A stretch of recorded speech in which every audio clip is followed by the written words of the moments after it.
In the heart of the Caribbean, Captain Elias Ironhand Mercer and his fearless crew sail into legend as they seek the sunken city of the Silver Sea, rumored to hold unimaginable treasures and a curse that has claimed countless lives.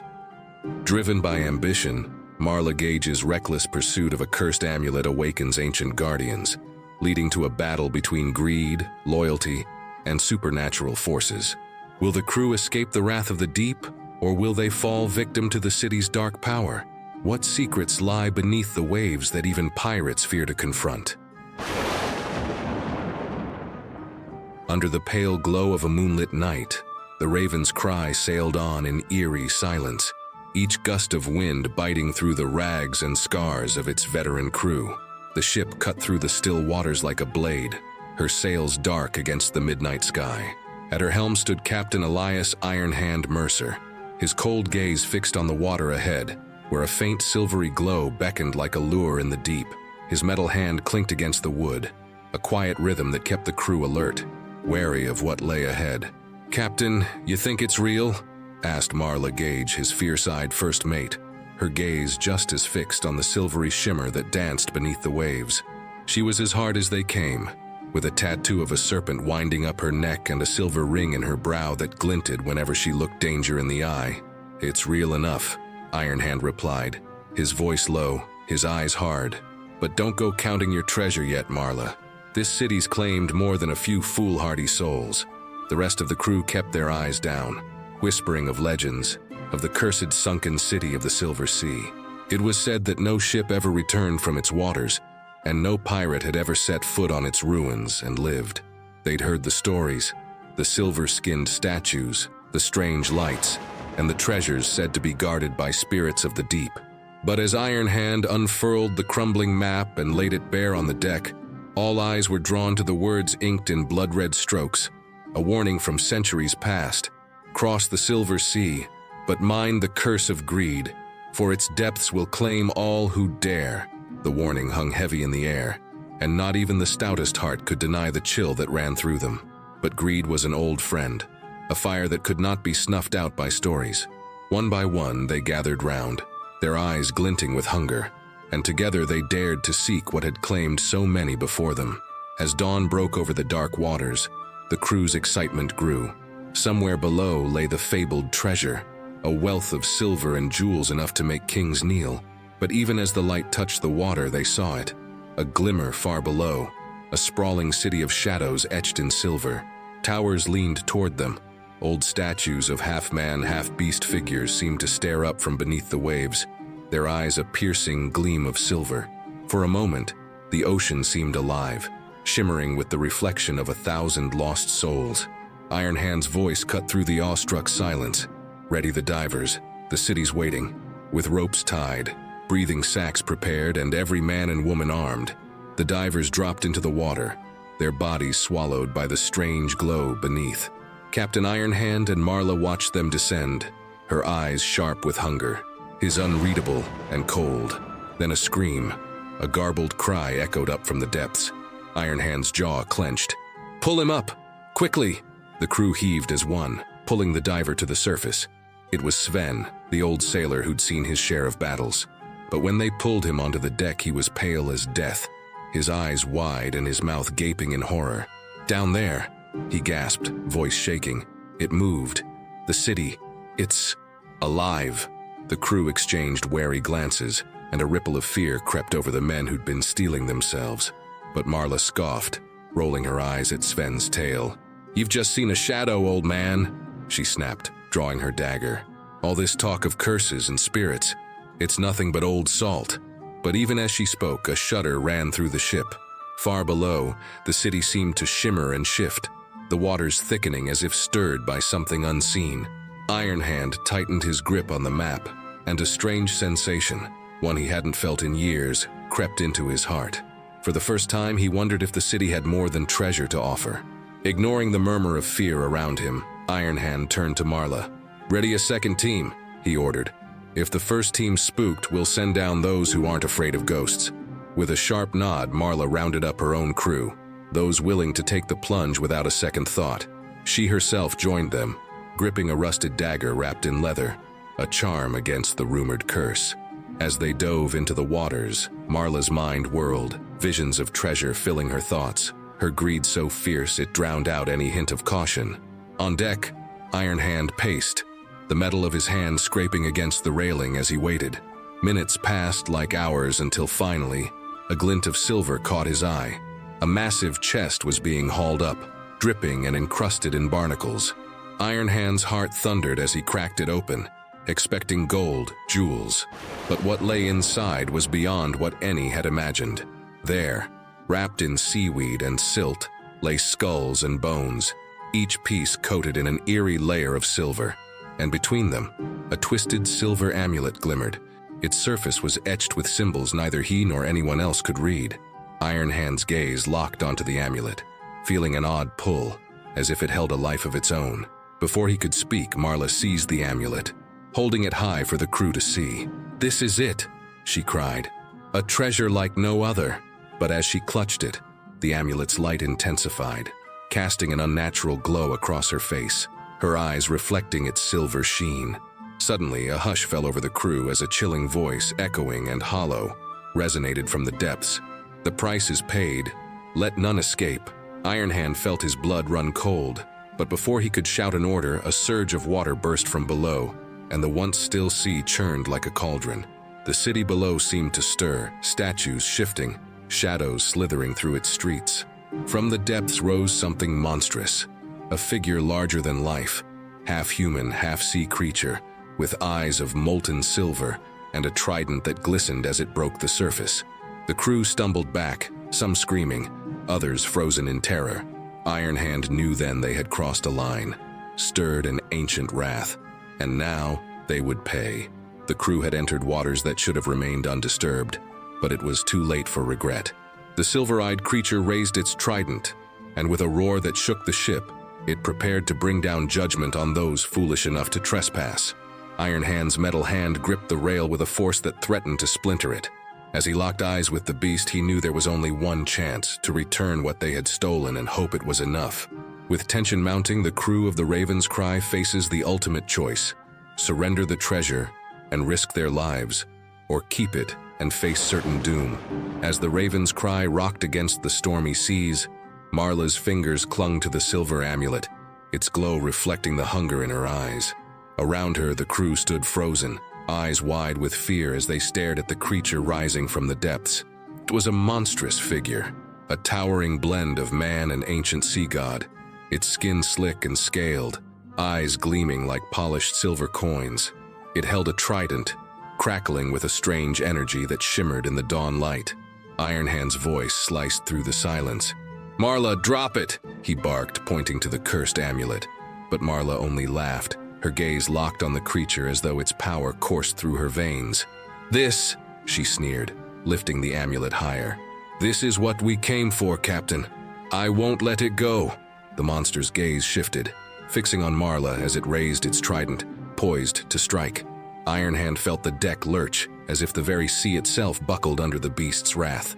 He gritted his teeth, glancing at his terrified crew, and knew they'd be doomed if they stayed. His mind raced. He had faced enemies before, but never an ancient horror bent on vengeance. "All hands, brace yourselves," he shouted, gripping the helm as the creature unleashed a wave of force from its trident. The ship rocked, wood splintering as the impact hit. Sailors were thrown off their feet, some nearly tossed overboard, clinging desperately to ropes and railings. Ironhand could see Marla still clutching the amulet, her eyes reflecting the monster's light, a dangerous glint of defiance in her expression. In the chaos, the rest of the crew scrambled to regain control. Ironhand's navigator, a wiry old man named Darian, clawed his way up to Ironhand's side. "Captain, we can't outrun it," he gasped. "That creature, it's tied to the amulet. She's drawn it to us." Ironhand's mind reeled, piecing it together. The amulet wasn't just cursed, it was a beacon, calling forth the guardians of the sunken city, as if some ancient law demanded vengeance on anyone who dared take it. His eyes darted to Marla, knowing what had to be done. "Marla," he roared, striding toward her through the mayhem. "You've cursed us all. If you won't toss that amulet overboard, I'll do it myself." But Marla, defiant and flushed with her taste of power, spun to face him, dagger drawn. "Try it, Captain," she hissed, her voice echoing unnaturally as though the amulet itself spoke through her. "This treasure belongs to me." With a growl, Ironhand lunged, his metal fist flashing in the morning light as he aimed to wrench the amulet from her grip. The two struggled, their fight fierce and desperate. Around them, the crew backed away, eyes wide with horror, as if afraid they'd be dragged into the wrath that seemed to emanate from Marla herself. As Ironhand wrestled Marla, the monstrous guardian's gaze locked onto the struggle. With a voice that rumbled like thunder across the waves, it raised its trident once more. "Return the price," it bellowed, sending a shockwave through the ship. Meanwhile, below deck, two young sailors, Tom and Mira, had taken refuge in the hold, trembling as they felt the ship lurch with each blow. Mira, sharp-eyed and quick-thinking, took a deep breath and tried to calm her shaking hands. "We're not going to make it, are we?" she whispered, fear plain on her face. Tom, clutching his talisman, nodded grimly. "Not if she keeps that thing." But Mira's eyes gleamed with a sudden realization. "What if we could take it from her? Steal it back, throw it overboard ourselves?" Tom glanced at her in surprise, his fear turning to hope. "Are ye mad? She'll have our heads," he hissed. But Mira's resolve was set. "Mad or not, we have nothing left to lose," she replied. Together, the two crept up the stairs, determined to do what needed to be done. Above deck, Ironhand and Marla's clash had reached a fever pitch. Marla had drawn blood, and her dagger gleamed wetly, her face wild and flushed. She thrust forward, and Ironhand barely dodged her strike, the blade grazing his shoulder. Marla cackled, her laughter twisted as though fueled by some darker force. But Ironhand's patience had run thin, and his gaze hardened. Just as he prepared to strike her down, Tom and Mira burst onto the deck, their faces set with steely determination. Tom called out, his voice slicing through the roar of the sea. "Captain, we'll help you." Startled, Marla turned, and in that brief instant, Ironhand seized his chance. With a swift, brutal motion, he pried the amulet from her grip. Marla's eyes widened, her bravado dissolving as she saw the fury in Ironhand's face. But as his hand closed around the amulet, a shudder ran through him, and he staggered, as if feeling the weight of an ancient, unspeakable force. The glow of the amulet seeped into his skin, and for a heartbeat his mind was filled with visions. Visions of the sunken city as it once was, alive and shimmering with power. He saw the faces of the guardians, fierce and noble, bound to protect its treasures even in death.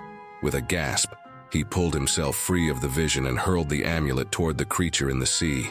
"Take it," he shouted, his voice thick with desperation. "Take it and leave us be." But as the amulet sailed through the air, Marla lunged for it, her hand stretching out, driven by greed that had overtaken all reason. She caught it just as it was about to leave the ship's edge, clutching it to her chest. The guardian, seeing her defiance, let out an ear-splitting wail, lifting its trident high, preparing to unleash a final devastating blow. Then, from behind, Mira shouted, "No!" and leapt at Marla, knocking her overboard. The amulet slipped from Marla's fingers, sinking down into the sea's depths, its glow fading as it disappeared. The guardian's trident stilled, its silvery gaze following the amulet as it sank. Slowly, almost reluctantly, the creature lowered its weapon, its eyes losing their fury, replaced by a somber, almost sorrowful expression. It watched until the last glimmer vanished into the deep. The sea calmed, and the creature, now appeased, gave one final, silent look at Ironhand and his crew. Then, like mist, it began to sink back into the waves, disappearing into the waters as if it had never been. Exhausted and bloodied, Ironhand stumbled back, his breath ragged as he scanned the faces of his surviving crew. Marla was gone, taken by her greed into the sea's depths. The crew stood silently, shaken, their faces pale as they processed the nightmare they'd barely escaped. Darian stepped forward, his voice a low murmur. "Captain, we should turn back." But Ironhand, his metal hand clenched, knew there would be no easy return. The weight of Marla's betrayal and the loss of lives on this cursed quest bore down on him. His gaze lingered on the fading glow beneath the waves where Marla had vanished. "Not yet," he muttered. "We sail on." Though the treasure was gone, he knew the sunken city's secrets ran deeper than any amulet, and something within him still hungered for answers, no matter the cost. The storm abated, and the raven's cry sailed on. The crew hollowed but alive, each one marked by the encounter in their own way.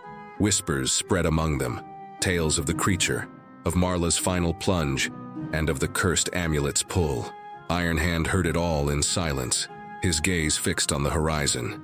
Though their path was clearer, the price of their ambition would haunt them, a heavy toll they would all carry as they ventured into unknown waters once more. The crew of the Raven's Cry had barely begun to breathe freely again, their minds still haunted by the monstrous guardian's silver eyes and Marla's final, greed-driven act. But as night fell, the ocean's eerie calm returned, as though watching, waiting for their next move. Ironhand stood alone at the bow, staring into the black horizon, his thoughts heavy with loss and anger. The treasure was gone, swallowed by the depths, yet something whispered to him from the dark, the strange sensation that the city wasn't done with them. "Captain, look there!" Darian shouted, his voice filled with shock. Ironhand's gaze snapped up. From the horizon, an unearthly glow pulsed in rhythmic waves, illuminating the night with a silvery light, much like the amulet had before. The crew gathered, murmuring in awe and fear, as the glow grew brighter, inching toward them like a beacon guiding them back to the ruins. But this light was different. Faint shapes began to materialize, strange ships cresting the waves, their sails tattered, moving without oars or wind. Ghostly figures, their eyes empty yet locked onto the Raven's Cry, drifted across the decks of these phantom vessels, as though they had waited centuries for this very night. Ironhand's heart pounded. "All hands to your posts," he roared, his voice snapping the crew out of their stupor. "Weapons at the ready, this isn't over." But as the crew scrambled to man their stations, Tom, the young sailor, pointed to the water just off their port side. "Captain, it's Marla!" A collective gasp swept over the crew. There, clinging to a piece of driftwood, was Marla, her face pale as death, her eyes hollow, and her body trembling. The sea around her shimmered with a silver glow, as if tainted by the curse she had embraced. Against his better judgment, Ironhand ordered her pulled aboard, but as they dragged her onto the deck, her voice, a rasping, unnatural whisper, sent a chill through every soul on board. "It's too late," she hissed, her eyes glazed and unfocused. "They're coming for us. We've awoken them all." Ironhand, determined to wrest answers from her, grabbed her by the collar, lifting her to face him. "What did you do, Marla?" he demanded, his voice low and dangerous. "What curse did you unleash?" Marla's eyes flickered with a faint recognition, her mouth twitching as she struggled to form words. "They guard more than treasure. The city, it's a prison, Captain. We set them free." A low, bone-chilling moan echoed across the water, growing louder as the ghostly ships closed in around the Raven's Cry, boxing them in on all sides. The crew looked to Ironhand, their eyes wide with terror, waiting for orders. But he knew that blades and bullets wouldn't save them from what was coming. "Hold steady!" he shouted, his voice fierce, masking his own fear. "If it's a fight they want, we'll give it to them." The first of the phantom ships drew alongside, its tattered sails fluttering with a strange, unnatural wind. Shadowy figures leaped onto the Raven's Cry's deck, armed with spectral cutlasses and hollow eyes that seemed to bore straight through flesh to the soul. The crew fought back, their blades passing harmlessly through the specters, but they held their ground, refusing to surrender.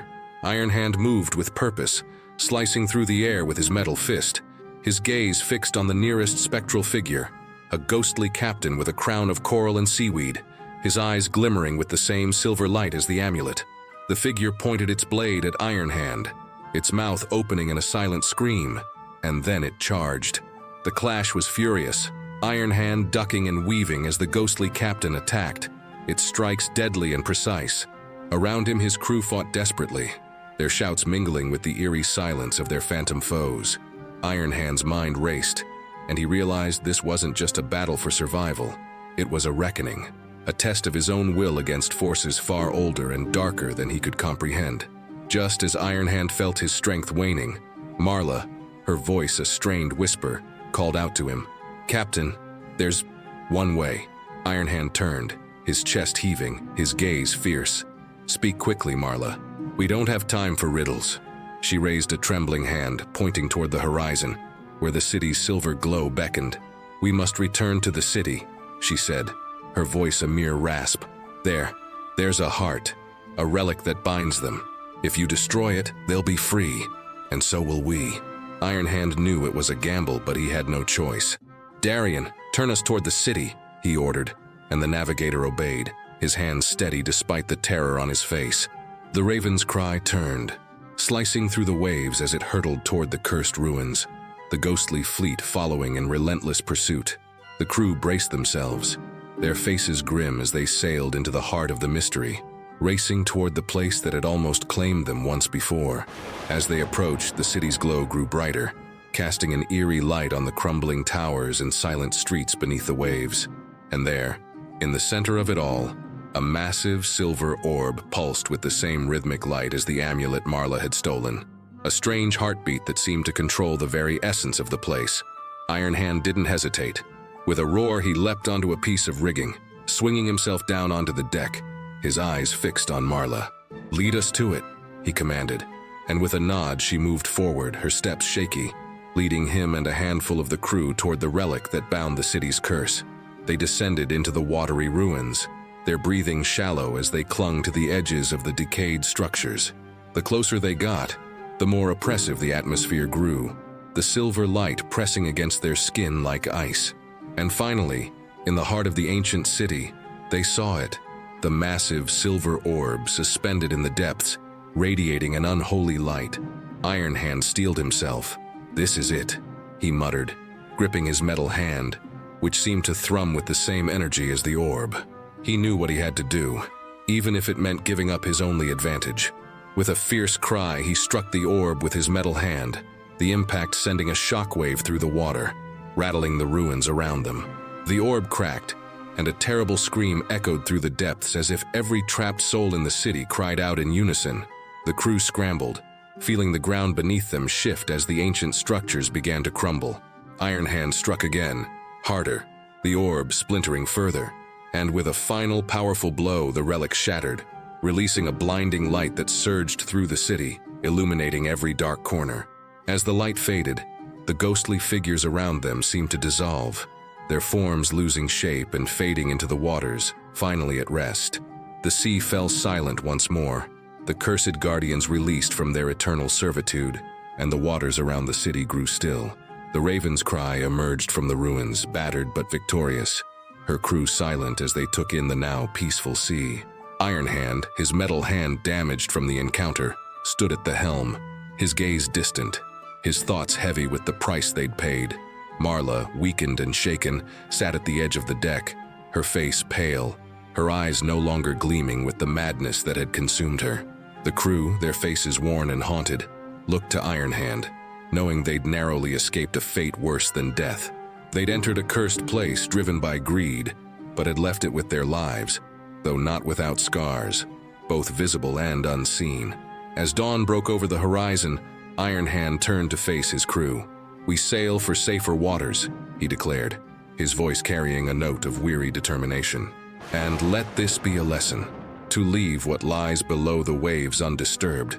The crew nodded solemnly, their minds already drifting toward tales they'd share in smoky taverns, of the sunken city and the curse that had almost claimed them all.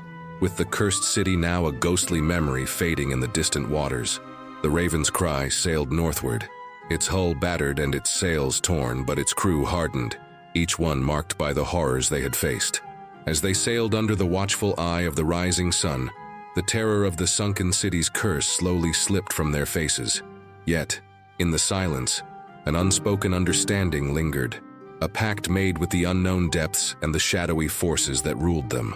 Ironhand stood at the helm, his metal hand now bent and tarnished, each mark a scar from his final strike against the relic that bound the city's soul.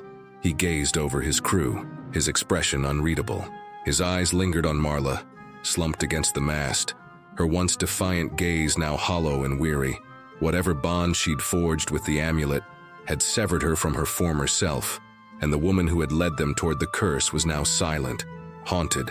They sailed through days of calm, each crew member lost in their own thoughts, waiting for Ironhand's orders, wondering where their captain would lead them next. Some murmured that they'd seen ghosts at night, silent figures drifting through the mist, watching the ship with cold, empty eyes. Darian, the navigator, kept a close eye on the stars, as if hoping their constellations would guide them far from the memory of the city. But Ironhand had other plans. He gathered his crew on deck as dusk fell one evening, the sea stretching calm and endless around them. His voice, strong but edged with weariness, broke the silence. "We've taken our share of fortune and folly," he began, his gaze hard. "But this, what we found beneath the waves, was something else. We've learned that some treasures aren't meant for the living. There are forces out there that don't abide our greed, that would take 1,000 lives to keep their secrets hidden." He paused, letting the weight of his words settle over them. "But we still breathe, and that's more than most who've touched the Silver Sea can claim."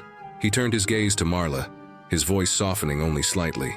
"And some of us have paid more than others." The crew exchanged glances, their respect for their captain solidified by the ordeal they had survived together. Then, without a word, Ironhand lifted a small, simple chest from his cabin and set it on the deck. It was lined with a few gemstones, silvers, and relics, remnants of their recent finds, but nothing like the cursed amulet or the treasures they'd imagined. With a final, resolute look, he flipped the lid open and emptied the chest overboard, watching as the jewels and trinkets splashed into the water and sank out of sight. "Some things," he murmured, more to himself than to his crew, "are best left to the sea." That night, as the crew slept uneasily in their hammocks, Ironhand stood alone, staring out into the dark. The stars above were clear, and for a moment he almost imagined he could see the silver glow of the sunken city far beneath the waves. His metal hand, twisted and battered from the encounter with the relic, felt heavier than it ever had before.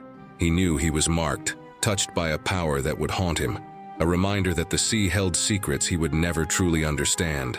Marla joined him at the railing, her face pale but her expression one of newfound humility. "Captain," she said, her voice steady, though her gaze remained fixed on the dark water. I was wrong about everything. That city, those treasures, they nearly took all of us." Ironhand glanced at her, his expression softened by the shared ordeal. "Greed has a way of blinding even the strongest of us, Marla. But you're still here, and that means something. Remember this night and what it's cost us. Some debts can never be paid." Marla nodded, her face shadowed with regret.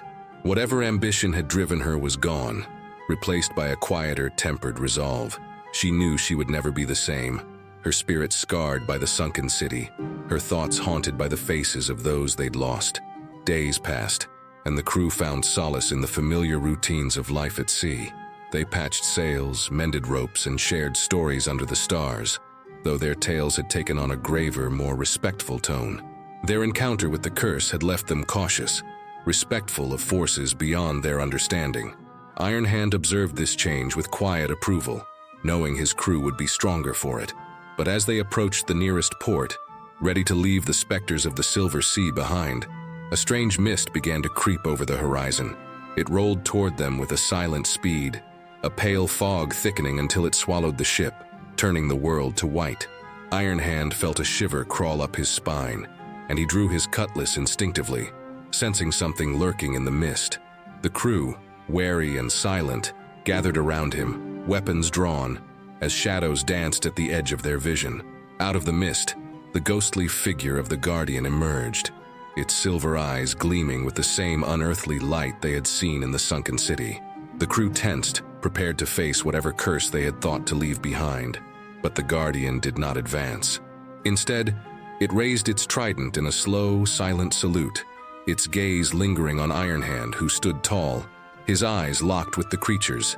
For a moment, they understood each other, a wordless acknowledgement of what had been shared between them, the weight of ancient power, the cost of survival.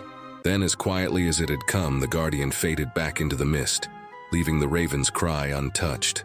The fog dissipated, and the sea stretched clear and calm once more, as if nothing had happened. Ironhand let out a breath he hadn't realized he'd been holding. He sheathed his cutlass, turning to his crew with a rare smile. "Seems the seas decided to let us go," he said, his voice low but laced with relief. The crew chuckled, though the laughter was tinged with lingering nerves. But as they reached the port, the weight of their ordeal lifted, and they disembarked, each member carrying with them the knowledge that they'd survived a legend and paid the price. They left the cursed sea behind, though each sailor knew they would never truly forget the city beneath the waves. And as for Captain Elias Ironhand Mercer, he would sail on, his metal hand forever marked by the depths, a reminder that some treasures are better left untouched. As they walked the docks, Ironhand called back to his crew, his voice echoing with a strange, almost mischievous confidence. "To new adventures, lads. This sea may hold its secrets, but there's 1,000 more just beyond the horizon. Let's see if the next one's brave enough to let us in." If this tale of courage and curses left you with chills, hit subscribe to You Pirate. Join us for more thrilling adventures, and don't forget to share this story with friends who dare to face the unknown. Until next time, keep your eyes on the horizon. There's always another legend waiting to be found.